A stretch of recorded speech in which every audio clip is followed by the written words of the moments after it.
Hello दोस्तों, मैं केबी सिंह एक बार पुनः अपने यूट्यूब चैनल केबी इंग्लिश ग्रामर पे आप सभी का स्वागत करता हूं। दोस्तों, आज एक बहुत ही महत्वपूर्ण और बहुत ही इंपॉर्टेंट वीडियो लेके आपके सामने आया हूं। आप सबको पता है कि हम अपने चैनल पे इस समय यूपी बोर्ड हाई स्कूल की तैयारी करा रहे हैं और यूपी बोर्ड हाई स्कूल 2025 के अंतर्गत इंग्लिश का पेपर जो आपका आता है वो कैसे आता है और उसके क्वेश्चन को कैसे हल करना है और कितने क्वेश्चन उसमें इंपॉर्टेंट होते हैं और किस तरीके से हमको आंसर राइटिंग करनी है, इन सारी चीज़ों के विषय में हम अपने चैनल पर डिस्कस करते हैं और आपको बताते हैं।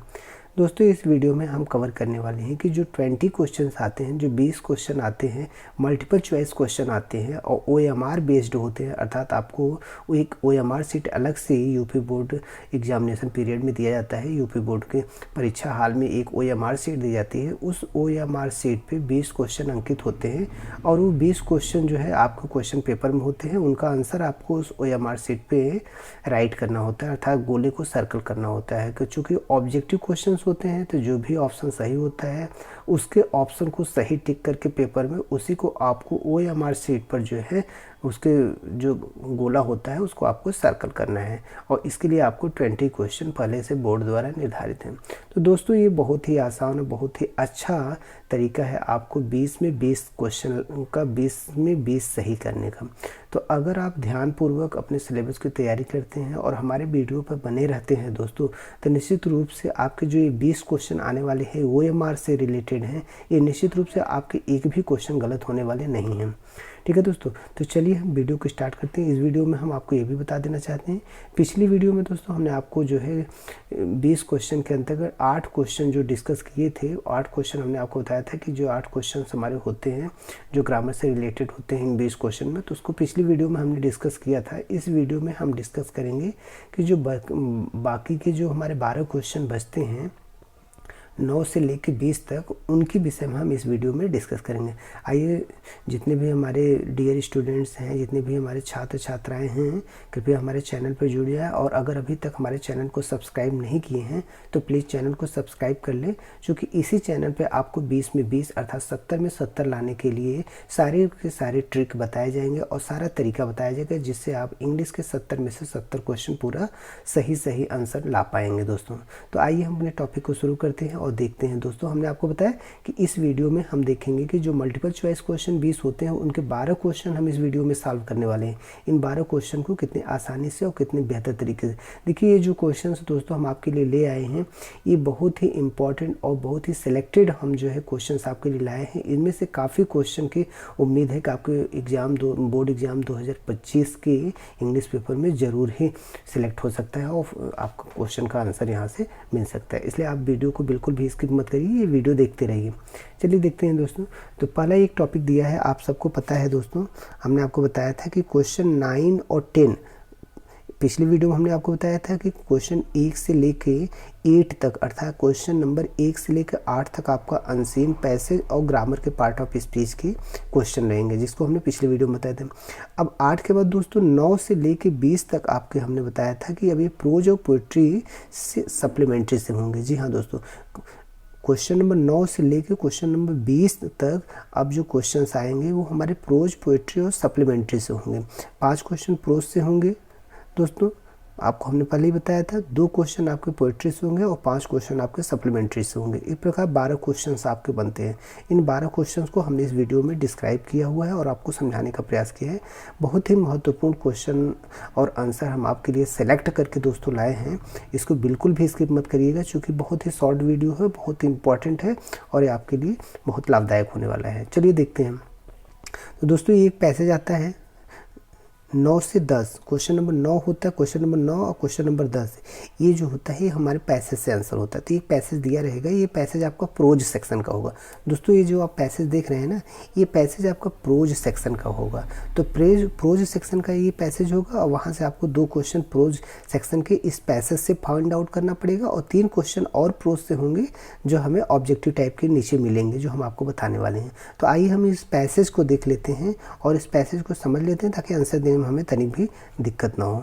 ठीक है दोस्तों, तो यहाँ पे देखिए दिया हुआ है, the house the only one entire the valley set on the crest of a low hill. दोस्तों ध्यान दीजिए, द हाउस वह घर, the only one in the entire valley, जो संपूर्ण घाटी में अकेला था। फिर दी द हाउस, वह घर, the only one in the entire valley, जो संपूर्ण घाटी में अकेला था, set on the crest of low hill, वह एक निचली पहाड़ी की चोटी पर स्थित था। सेट ऑन माने दोस्तों स्थित था, set on the crest of low hill, जो एक निचली पहाड़ी की चोटी पर स्थित था। From this height one could see the river and the field of ripe corn dotted with the flowers. तो दोस्तों फ्रॉम द दिस हाइट, उसकी ऊंचाई से, जो निचली पहाड़ी थी, निचली पहाड़ी उसकी हाइट से, उसकी ऊंचाई से वन कुड सी, मतलब कोई भी व्यक्ति देख सकता था, वन कुड सी, कोई भी व्यक्ति देख सकता था, रिवर, नदियों को देख सकता था, the field of ripe corn, पके हुए फसल की खेतों को, डोटेड विद द फ्लावर, जो उनके फूलों से लदे हुए थे, उनको भी देख सकता था। अर्थात कोई भी व्यक्ति उस निचली पहाड़ी की ऊंचाई से नदियों को देख सकता था, पके हुए फसल के खेतों को जो अपने फूलों से लदे हुए थे उनको देख सकता था। That always promised a good harvest, that always promised a good harvest, जो कि हमेशा ही अच्छी फसल उत्पादित करते थे। ये जो हमारे जो राइप कॉर्न जो थे, ये हमें हमेशा अच्छी फसल उत्पादित करते थे। डेट दोस्तों, that always promised a good harvest, जो हमेशा एक अच्छी फसल उत्पादन करते थे। The only thing the earth needed, केवल एक ही चीज़ थी, द ओनली थिंग, केवल एक ही चीज़ थी, द अर्थ नीडेड, जिससे पृथ्वी को आवश्यकता थी। वो क्या थी? वॉज अ डाउन पुअर, एक भारी बारिश, और अथवा एट लीस्ट, कम से कम सावर, एक बौछार की। तो पृथ्वी को मात्र एक ही चीज़ की ज़रूरत थी, या तो ये भारी बारिश हो जाए या फिर जो है हल्की सी बौछार हो जाए, ये पृथ्वी को आवश्यकता थी। Through out the morning, through out the morning, उस दिन सुबह, पूरी सुबह, Lencho who knew his field intimately, Lencho जो अपने खेतों को बहुत ही करीब से समझता था, करीब से जानता था। थ्रू आउट द मॉर्निंग, उस दिन सुबह, पूरी सुबह, Lencho who knew his field intimately, Lencho जो अपने खेतों को बहुत ही घनिष्ठता रूप से, बहुत ही अच्छे से जानता था। Had done nothing else but see the sky, had done nothing else but see the sky toward the north east, वह केवल उत्तर पूर्व की ओर आकाश में बादलों के सिवाय देखने का और कुछ भी नहीं किया। फिर से देखिए दोस्तों, Lencho through out the morning, उस दिन सुबह, Lencho who knew his fields intimately, Lencho जो अपने खेतों को बहुत अच्छे से जानता था। हैड डन नथिंग, उसने कुछ भी नहीं किया, उस दिन उसने कुछ भी नहीं किया। इल्स बट, सिवाय, सी द स्काई, सिवाय वो क्या करता रहा? नॉर्थ ईस्ट, उत्तर पूर्व दिशा की ओर, उत्तर पूर्व दिशा की ओर अर्थात आकाश की तरफ देखता रहा। मतलब लेंचो उस दिन सुबह कुछ नहीं किया, लेंचो उस दिन सुबह कुछ नहीं किया, केवल उत्तर पूर्व दिशा में आकाश की तरफ देखता रहा, इसके सिवा उसने कुछ भी नहीं किया। ठीक है दोस्तों, ये आपका पैसेज है। ठीक, अब इसमें से 2 क्वेश्चन आपसे पूछे जाएंगे, ये दोनों क्वेश्चन आपके नीचे दिए हुए हैं, आप देखते रहिए। देखिए पहला क्वेश्चन है, लेंचो वॉज दोस्तों, अब इस पैसेज से आंसर देना है आपको।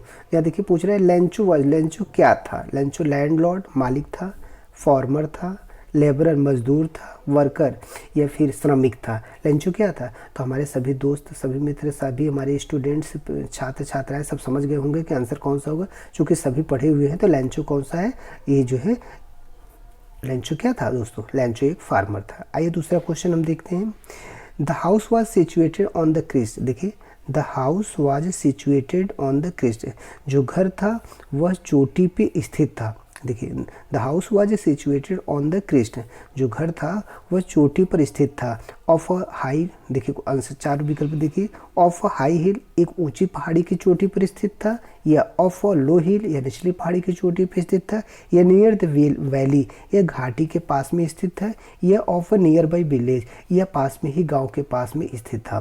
तो हमें पता है कि house situated on the crest of low hill, आप पैसेज में भी देख रहे हैं दोस्तों। यहाँ देखिए क्रिस्ट, सेट ऑन, स्थित है, सिचुएटेड था on the crest of a low hill, तो आपका पैसेज में क्या है? Crest of low hill. वैसे भी पिछले वीडियो में हमने आपको बताया था कि अगर आपको आंसर बहुत आसानी से निकालना हो तो जो क्वेश्चन दिया गया है, क्वेश्चन में जो इंपॉर्टेंट वर्ड है उसको आप पैसेज में देखिए कि पैसेज में वह इंपॉर्टेंट वर्ड कहाँ है। तो जैसे हमने यहाँ पे देखा दोस्तों, आपको ये क्रिस्ट है, क्रिस्ट माने चोटी, क्रिस्ट माने चोटी। तो अब यहाँ पे देखिए क्रिस्ट कहाँ है, तो पैसेज में हम देख रहे हैं तो देखिए ये क्रिस्ट है, तो इसका मतलब क्रिस्ट इधर ही आंसर हमारा है। तो आपका आंसर कौन सा हो जाएगा यहाँ पे देखिए, तो the house was situated on the crest of a low hill. तो आपका सही उत्तर क्या हो जाएगा दोस्तों, यह, चूँकि जो घर था वो निचली पहाड़ी की चोटी पर स्थित था। जैसा कि आपने पैसेज में देखा कि जो घर था, यहाँ पे देखिए जो घर था वो situated, set on the crest of low hill, यहाँ पे देख रहे हैं ना, set on the crest of low hill, निचली पहाड़ी के चोटी पर स्थित था। तो आपका आंसर कौन सा हो गया दोस्तों, ऑफ अ लो हिल। तो आपका ये आंसर सही होगा, ऑफ अ लो हिल, ये आंसर आपका सही होगा। अगला क्वेश्चन देखिए, ये 2 क्वेश्चन हमने आपको बताया कि 2 क्वेश्चन ये पैसेज था। अब और 3 क्वेश्चन जो ऑब्जेक्टिव टाइप के रहेंगे ये भी आपके प्रोज सेक्शन से ही है। तो इन तीनों क्वेश्चन को हम देख लेते हैं दोस्तों। चलिए पहला क्वेश्चन 11वें नंबर क्वेश्चन पे देखते हैं। मिस्टर मंडेला, यहाँ देखिए, mister Mandela joined the African national Congress when. Mister Mandela, तो यहाँ पे कह रहा है कि मिस्टर मंडेला ने जब अफ्रीकन राष्ट्रीय कांग्रेस को ज्वाइन किया था उस समय मंडेला क्या थे, उस समय मंडेला की स्थिति क्या थी। आप यहाँ देखिए, फिर से क्वेश्चन देखिए, mister Mandela joined the African national Congress. Mister Mandela African राष्ट्रीय कांग्रेस को ज्वाइन किए थे जब he found he was free, join किए थे जब he found he was free, जब उन्होंने अपने आप को पाया कि वह फ्री थे, जब उन्होंने अपने आप को पाया कि वह फ्री थे, या he found himself in prison, जब उन्होंने अपने आप को जेल में पाया, या फिर he found that he was unsuccessful, या जब उन्होंने अपने आप को पाया कि वह असफल थे, या फिर दोस्तों he found that his freedom and the freedom of everyone, या फिर जब उन्होंने पाया कि उनकी स्वतंत्रता और हर व्यक्ति की स्वतंत्रता जो उनकी तरह देखते हैं वैसा। तो इसमें से आपका ऑप्शन कौन सा दोस्तों सही है, तो ये आप देखिए, क्वेश्चन को देखिए, ये आपका सही ऑप्शन होगा। क्योंकि हमें पता है कि जब Nelson Mandela join the African national Congress, जब मिस्टर मंडेला ने नेशनल कांग्रेस को ज्वाइन किया था उस समय वो क्या पाया, उन्होंने पाया कि जो उनकी स्वतंत्रता, यहाँ पे उन्होंने पाया उन्होंने पाया कि उनकी स्वतंत्रता and the freedom of everyone, और हर व्यक्ति की स्वतंत्रता हु लुक्ड लाइक हिम, जो उनकी तरह सोचते हैं समझते हैं, उन्होंने इस बात पर जोर दिया। तो ठीक, आपका ऑप्शन कौन सा है, डी ऑप्शन इसमें से सही है। आइए दोस्तों हम इसके अलावा क्वेश्चन देखते हैं। तो देखिए ये क्वेश्चन आ गया, क्वेश्चन नंबर 12। आप यहाँ देखिए, क्वेश्चन नंबर 12 है, the young seagull could not gather courage. Young seagull, तो ये कह रहा है कि जो युवा पक्षी थी, सीगल थी, युवा पक्षी, वो कुड नॉट गेदर करेज, वो साहस इकट्ठा नहीं कर पाई, अपने आप में साहस नहीं इकट्ठा कर पाई। किस चीज़ के लिए, टू स्टार्ट फ्लाइंग, उड़ना प्रारंभ करने के लिए, टू कैच फिश या मछली पकड़ने के लिए, टू बी रोने के लिए, टू क्राई या चिल्लाने के लिए। तो जो यंग सिन थी वह कुड नॉट गेदर, वह साहस अपने पास नहीं जुटा पाई। किस चीज़ के लिए, टू स्टार्ट फ्लाइंग, मतलब उड़ने का साहस नहीं जुटा पाई थी। यंग सीगल उड़ने का साहस नहीं जुटा पाई थी। ये आपका आंसर सही हो गया दोस्तों। अगला क्वेश्चन देखिए, क्वेश्चन नंबर 13 देखिए, the subject Mr Keesing was teaching to the class. जो कौन सा सब्जेक्ट है जिसको मिस्टर जो है कीसिंग पढ़ा रहे थे क्लास में, आप सब देखिए, the subject Mr Keesing was teaching to the class. वह कौन सा सब्जेक्ट है जिसे मिस्टर कीसिंग क्लास में पढ़ा रहे होते थे, फिजिक्स था, फिजिक्स पढ़ा रहे थे, सोशियोलॉजी, या सोशियोलॉजी समाजशास्त्र पढ़ा रहे थे, या मैथमेटिक्स गणित पढ़ा रहे थे, या इंग्लिश पढ़ा रहे थे। तो कौन सा पढ़ा रहे थे, तो मैथमेटिक्स। इसमें आपका ऑप्शन क्या हो गया, सी ऑप्शन हो गया, वो मैथमेटिक्स। मिस्टर कीसिंग कौन सा विषय पढ़ा रहे थे, मिस्टर कीसिंग जो है मैथमेटिक्स का विषय पढ़ा रहे थे, इसलिए आपका ये सी ऑप्शन सही हो गया। चलिए देखिए दोस्तों, अभी यहाँ पे अगला क्वेश्चन 14 से 15 हमने आपको बताया था कि अब जब हम 5 क्वेश्चन प्रोज से कंप्लीट कर लिए तो ये 2 क्वेश्चन 14 और 15 हमें कहाँ से मिलता है, पोइट्री से। ये 14-15 क्वेश्चन जो हमको मिलता है ये पोइट्री से होता है, जो एक स्टैंजा पर निर्धारित होता है। अर्थात ये क्वेश्चन जो होगा दोस्तों आपका, ये एक स्टैंजा होगा और इस स्टैंजे को पढ़ना होगा। ये आपका स्टैंजा है दोस्तों, इस स्टैंजे को पढ़ना है और इसके नीचे 2 क्वेश्चन दिए रहेंगे, इनका आंसर आपको इसमें से फाइंड आउट करना होगा। ये जो 20 मल्टीपल चॉइस के क्वेश्चन आपको OMR बेस्ड आते हैं, उसमें 2 नंबर का पोइट्री से ऐसे क्वेश्चन आता है, और बाकी हमने आपको बताया कि 3 नंबर का पोएम आएगा 4 लाइन के लिखने के लिए, और 3 नंबर नंबर का एक सेंट्रल आइडिया भी आएगा लिखने के लिए।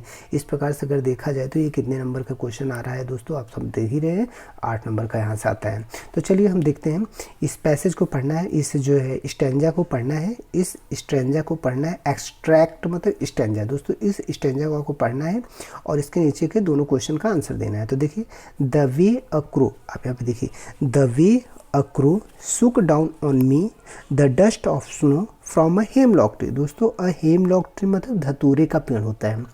From a hemlock tree, from a hemlock tree का मतलब होता है एक धतूरे का पेड़।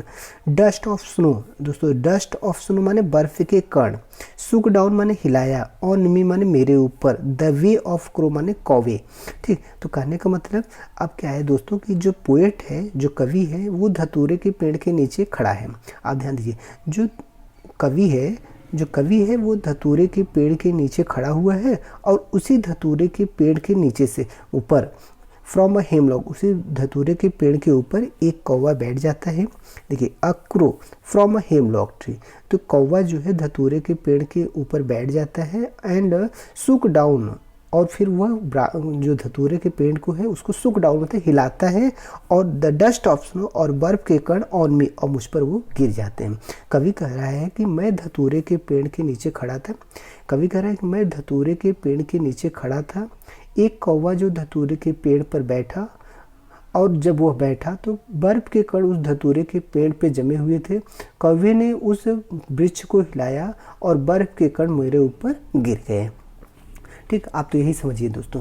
तो ये रहा यहाँ से फ्रॉम ए हेमलॉक ट्री, तो धतूरे के पेड़ के नीचे अर्थात धतूरे के पेड़ से डस्ट ऑफ स्नो, बर्फ के कण, ऑन मी मन मेरे ऊपर गिर गए। कौन गिरा है? वे ऑफ क्रो मतलब कौवे ने। तो इसका ये अर्थ हुआ हिंदी अर्थ। तो आप ऐसे भी जान सकते हैं या ऐसे आप याद रखिए इसको कि एक कवि जो धतूरे के पेड़ के नीचे खड़ा था और एक कौवा जो धतूरे के पेड़ पर बैठा और उसने उसकी शाखाओं को हिलाया। जब उसकी शाखाओं या पेड़ को हिलाया तो जो बर्फ़ के डस्ट, जो बर्फ़ के कण उस पर जमे हुए थे वृक्ष पर, वह कवि के ऊपर गिर गए। ऑन मी जो कवि के लिए आया हुआ है। ठीक है दोस्तों, अब आइए इसके जो दो क्वेश्चन 14 और 15 दिए हैं इनके आंसर हम सही कर लेते हैं। इनका आंसर क्या हो सकता है? आप देखिए 14 क्वेश्चन नंबर 14 है दोस्तों कि who is the poet of above line. Who is the poet of above line मतलब ये जो 4 लाइन कविता लिखी हुई है, ये लाइन जो लिखी हुई है इसका कवि कौन है, किसने इन 4 लाइनों को लिखा है। ऐसे ये इस पोएम का जो लिखने वाला पोएट है उस पोएट का क्या नाम है? तो देखिए पहला ऑप्शन है जॉन बेरीमैन, दूसरा कैरोलिन वेल्स, तीसरा लेस्ली नॉरिस, चौथा रॉबर्ट फ्रॉस्ट। तो दोस्तों इसका सही उत्तर है रॉबर्ट फ्रॉस्ट। इसका सही उत्तर है रॉबर्ट फ्रॉस्ट। तो रॉबर्ट फ्रॉस्ट ने यह पोएम लिखी हुई है। इस पोएम को कौन लिखा है? रॉबर्ट फ्रॉस्ट ने लिखा हुआ है। अगला क्वेश्चन देखिए दोस्तों, अ dust of snow was dropped by. A dust of snow, बर्फ के कण गिरा दिए जाते हैं किसके द्वारा? The dust of snow was dropped by, बर्फ के कण गिरा दिए जाते हैं किसके द्वारा? अ क्लाउड, एक जो है बादलों के द्वारा, अक्रो कौवे के द्वारा, मंकी बंदर के द्वारा, स्क्वायरल गिलहरी के द्वारा। तो आपने अभी पोएम में पढ़ा कि जो बर्फ़ के कण किसने हिलाया? जब कौवे ने जो है धतूरे के पेड़ को हिलाया तो बर्फ़ के कण जो है कवि के ऊपर गिर पड़े। तो इसका कौन आंसर, सही आंसर क्या हो जाएगा?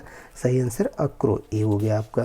ठीक, अब आइए इसका हम अगला देखते हैं दोस्तों। चलिए, इसके बाद हमने आपको बताया कि जो हमारे क्वेश्चन होने वाले हैं दोस्तों ये 16 से 20, यहाँ देखिए लिखा हुआ है 16 से 20। क्वेश्चन नंबर 16 से 20 जो होते हैं ये 5 क्वेश्चन दोस्तों सप्लीमेंट्री से आते हैं। आप इस चीज़ को याद रखिए, 16 से 20 क्वेश्चन आपको सप्लीमेंट्री से आते हैं। अब ये देखिए क्या है, choose the correct option to answer the following question. अब आपको 5 क्वेश्चन ऑब्जेक्टिव टाइप के हैं, ये 5 क्वेश्चन आपके सप्लीमेंट्री से होते हैं। अब इन 5 क्वेश्चन का आंसर आपका दिया है और ऑब्जेक्टिव टाइप का है और आपको सिलेक्ट करना है। तो दोस्तों हमने आपको पहले बताया कि हम जो क्वेश्चन सेलेक्ट करके आपके पास लाए हैं इनकी प्रबल संभावना है कि ये बोर्ड एग्जाम में आ सकते हैं। इसलिए जो भी क्वेश्चन हम आपको अपने चैनल पे बताते हैं इन क्वेश्चन को अगर हो सके तो आप कहीं पर नोट करते जाइए, क्योंकि हम उन्हीं क्वेश्चंस को सेलेक्ट करके आपके सामने लाएंगे जिनकी प्रबल संभावना है यूपी बोर्ड 2025 में हाई स्कूल के इंग्लिश पेपर में आने की। इसलिए आप इसको ध्यान से देखिए और इसको कोशिश करिए कि कलेक्ट करके आप इसका नोट्स भी बना लीजिए। चलिए आते हैं क्वेश्चन नंबर 16 से लेकर 20 तक। तो यहाँ देखिए क्वेश्चन नंबर 16 है, how old was Hari Singh when he meet Anil. ये कह रहा है how old was Hari Singh, Hari Singh की एज क्या थी जब वह अनिल से मिला। हरी सिंह कितने साल का था जब वह अनिल से मिला। तो दोस्तों 15 साल का था, 20 साल का था, या 17 साल का था, या 21 साल का था। जो भी हमारे स्टूडेंट्स हमारे डियर पढ़े होंगे उन्हें पता होगा वो कितने साल का था, 15। तो आपका ऑप्शन कौन सा हुआ, 15 साल। हरी सिंह कितने साल का था, 15 ईयर्स का था। तो ये आपका सही होगा। अगला क्वेश्चन देखते हैं। What type of man was Griffin. करें what type of man was Griffin. Griffin किस टाइप का आदमी था, ग्रिफिन जो था वो किस टाइप का आदमी था। तो देखिए पहले ब्रिलियंट साइंटिस्ट, एक बहुत ही बुद्धिमान वैज्ञानिक था। लॉलेस पर्सन, कानून को नहीं मानने वाला व्यक्ति था। बोथ, ए और बी दोनों, मतलब ब्रिलियंट स्टूडेंट भी और लॉलेस पर्सन, ये दोनों था, या फिर नन ऑफ दीज, या फिर इनमें से कोई भी नहीं था।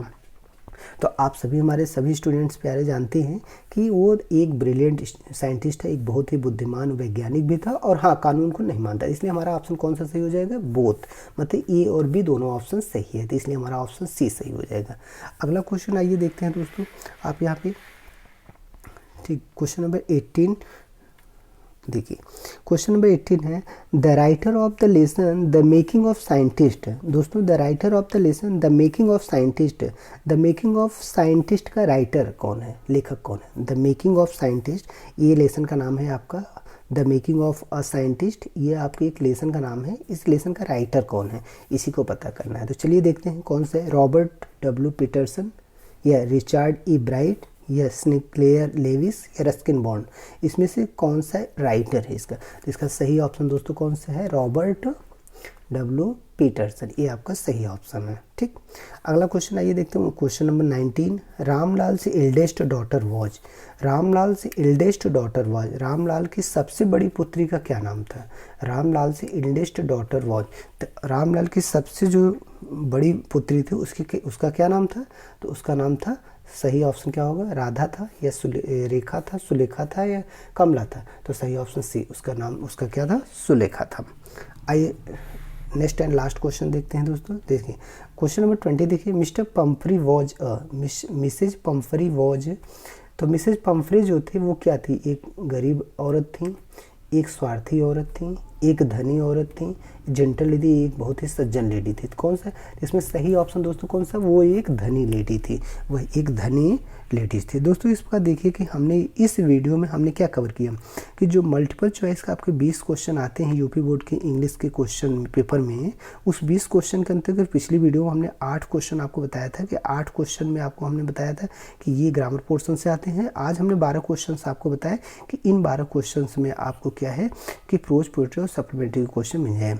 ठीक है, तो इस तरीके हमने देखिए 12 इसमें पूरा आपके 20 क्वेश्चन कंप्लीट कर लिए इस वीडियो में मिला के।